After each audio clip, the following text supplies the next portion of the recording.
Alright, so this is my install of the Titan RV fan controller that's way overpriced, but it comes with a variable speed fan, which is kind of what I wanted, the ability to turn it on and off by a controller from the inside. I've got a Wolfpack toy hauler. It's just a pull behind, it's not a fifth wheel. So what I did was my wife didn't want to see the controller anywhere. So what I did was I took this cabinet up here and I just mounted it so I can see what's going on. It comes with 3M double-sided tape. So that's what I put it on. And then I had to drill a hole through my cabinet, just right there. What I used was this 1/2 inch right here. I used that. This, however, still wasn't quite big enough. I had to kind of drill to the side a little bit to kind of make it a slightly oval shape in order for the connector to fit through. So it wasn't a big deal. So that's right there. I was able to put all the wires through. Fished one down. There's an auto mode where it'll automatically do it. Right now, this wire I'll run to the outside in a second. It's the thermal sensor. So right now we'll just put it on manual and we'll turn it all the way up. And let's go take a look.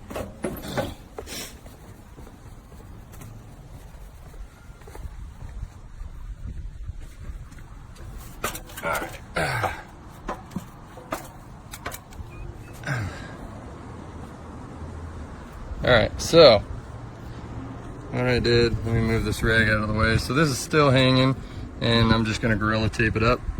So here's the fan. This pushes quite a bit of air. Now this is actually the second fan. The first fan, I plugged it in, it worked. I stuck it up here. I didn't mount it. I just kind of put it up here and it kept my fridge cold because my fridge has been super warm. So I put it up here by the condenser fins, right where this is at, and it worked, kept it cold. Unplugged it, mounted it, replugged everything back in, and for some reason it didn't work. Like only one fan would work. So called Amazon and they just decided to send me a new one.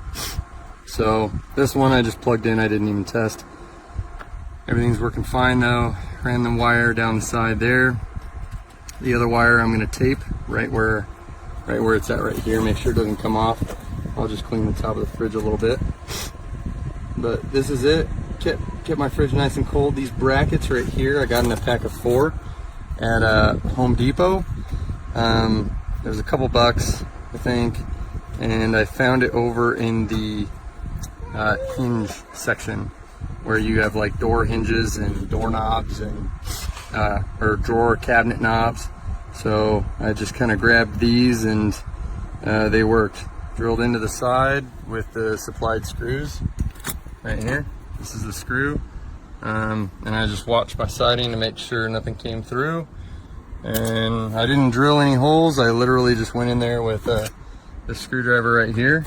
I just went in, applied some pressure as I screwed, and it eventually bit and went through. It took a minute. So, but they're running. So now it's just gonna tape things up, and then I've got some Loctite clear sealant that I'll add on the inside to make sure I seal up that hole that I drilled. It's just Loctite clear sealant.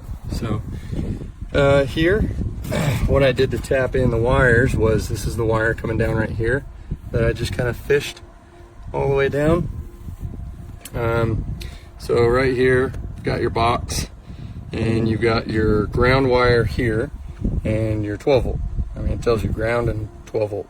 So what you do, your black is your negative and your red is your positive, just like a car battery. So what I did was, now this, when I pulled it off from the factory, it actually just pulled out. They didn't crimp the one that came from the factory. They didn't actually crimp it. So I had to go buy a new one and put the wires in and crimped it down. But literally all I did was, there's a hole in the middle, and I literally just bent the wire at a 90, stuck it in the hole, and then slid that wire back on, so it just kind of pinched it. As you can see there, you can kind of see it wrapping up and going through that hole where it's pinched it, so that way it's got power. That's the ground. So, and that's how I wired it in. So the wiring was pretty simple, nothing hard. The first one, I played with the wires and jiggled it, thinking maybe there's a short, maybe I could fix it, and just only one fan would work. So I don't know, stumped. But this second one seems to be working, so I'm going to test it, make sure everything works good, and I'll write a review and hopefully post this video as well. But again, I put it up there and my fridge is frosty cold. So either auto, controlled by heat, or 6-speed manual.